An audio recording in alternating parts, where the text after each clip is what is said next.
स्कंध 9वा अध्याय 5वा दुर्वासांची दुःख निवृत्ती।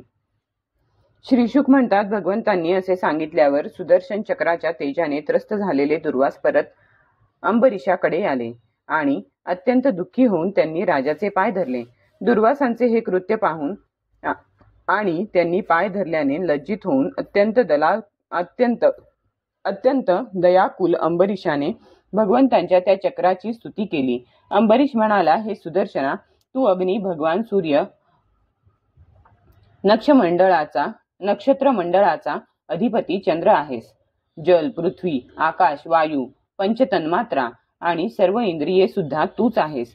भगवंतांना प्रिय 1000 दात असणाऱ्या हे सुदर्शना, मी तुला नमस्कार करतो। सर्व अस्त्रांना नष्ट करणाऱ्या आणि पृथ्वीचे रक्षण करणाऱ्या चक्रा, तू या ब्राह्मणाचे रक्षण कर। तूच धर्म, मधुर आणि सत्यवाणी, सर्व यज्ञांचा अधिपती आणि स्वतः यज्ञ सुद्धा आहेस। तू सर्व लोकांचा रक्षक तसाच सर्व लोकस्वरूप सुद्धा आहेस। परमपुरुष परमात्म्याचे श्रेष्ठ तेज तू आहेस। हे सुनाभा, तू सर्व धर्मांच्या मर्यादांचा रक्षण करता आहेस। हे सुनाभा, तू सर्व धर्मांच्या मर्यादांचा रक्षण करता आणि अधर्माचे आचरण करणाऱ्या असुरांचे भस्म करणारा अग्नी आहेस। तू तिन्ही लोकांचा रक्षक, विशुद्ध तेजोमय, मनोवेगासारखा गतिमान आणि अद्भुत कर्मे करणारा आहेस। तुला नमस्कार असो, मी तुझी स्तुती करतो। हे वेदवाणीच्या अधीश्वरा, तुझ्या धर्ममय तेजाने अंधकाराचा नाश होतो आणि सूर्य इत्यादी महापुरुषांच्या प्रकाशाचे रक्षण होते। तुझा महिमा जाणणे कठीण आहे। लहान मोठे असे हे सर्व कार्यकारणात्मक जग तुझेच स्वरूप आहे। हे अजिंक्य सुदर्शन चक्रा, ज्यावेळी निरंजन भगवान तुला सोडतात तेव्हा तू दैत्य दानवांच्या सेनेत प्रवेश करून युद्धभूमीवर त्यांच्या भुजा, पोट, जांघा, पाय, मान इत्यादी अवयव कापीत अत्यंत शोभिवंत दिसतोस। हे विश्वरक्षका, सर्वांचे प्रहार सहन करणाऱ्या तुला गदाधारी भगवंतांनी दुष्टाच्या नाशासाठीच नेमले आहे। तू आमच्या कुलाच्या भाग्योदयासाठी दुर्वासांचे कल्याण कर। आमच्यावर तुझा हाच मोठा उपकार ठरेल। मी जर काही दान केले असेल, यज्ञ केला असेल किंवा आपल्या धर्माचे उत्तम पालन केले असेल, जर आमच्या वंशातील लोक ब्राह्मणांनाच आपले दैवत समजत असतील, तर दुर्वासांचा त्रास नाहीसा हो। सर्व गुणांचे एकमेव आश्रय असणाऱ्या भगवंतांना जर मी समस्त प्राण्यांच्या आत्म्याच्या रूपाने पाहिले असेल आणि ते माझ्यावर प्रसन्न असतील, तर दुर्वासांचा सर्व त्रास दूर होवो। श्रीशुक म्हणतात, दुर्वासांचा सगळ्या बाजूंनी दाह करणाऱ्या भगवंतांच्या सुदर्शन चक्राची राजाने अशी स्तुती केली, तेव्हा त्यांच्या प्रार्थनेमुळे ते चक्र शांत झाले। जेव्हा दुर्वास चक्राच्या आगीपासून मुक्त झाले आणि त्यांचे चित्त स्वस्थ झाले, तेव्हा ते त्या राजाला उत्तम आशीर्वाद देत त्याची प्रशंसा करू लागले।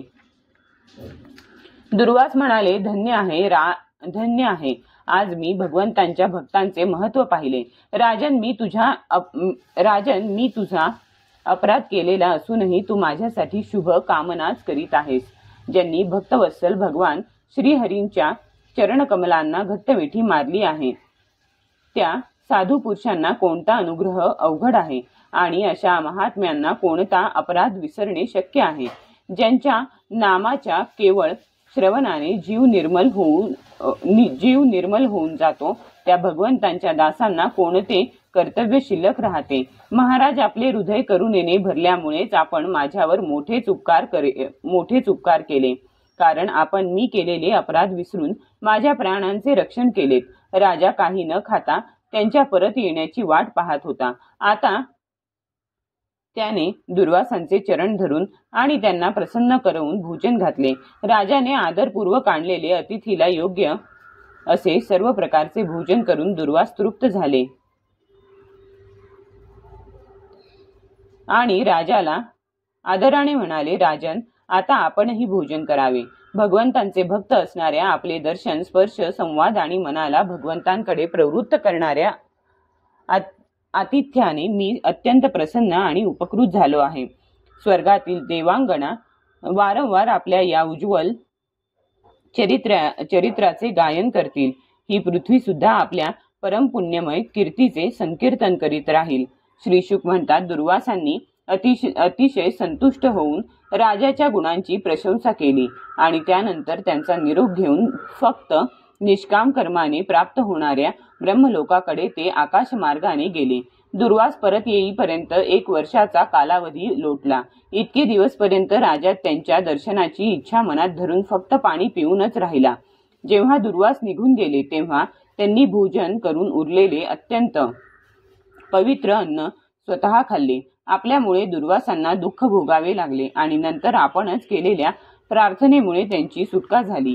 या दोन्ही गोष्टी स्वतःमुळे होऊनही त्यांनी तो भगवंतांचाच महिमा मानला. अशा अनेक गुणांनी संपन्न राजा आपल्या सर्व कर्मांच्या द्वारा परब्रह्म परमात्मा श्री भगवंतांविषयी भक्ती वाढवित होता. त्यामुळे त्याला ब्रह्मलोकापर्यंतचे सर्व भोग नरका समान वाटत होते. त्यानंतर अंबरीषाने आपल्यासारखेच गुण असलेल्या पुत्रांवर राज्याचा भार सोपविला आणि तो स्वतः वनात निघून गेला. तेथे त्याने धैर्याने आत्मस्वरूप भगवंतांमध्ये आपले मन लावून गुणांच्या प्रवाहरूप संसारातून तो मुक्त झाला. महाराज अंबरीषाचे हे परम पवित्र आख्यान जो वाचतो आणि त्याचे स्मरण करतो तो भगवंतांचा भक्त होतो. अध्याय 5 समाप्त.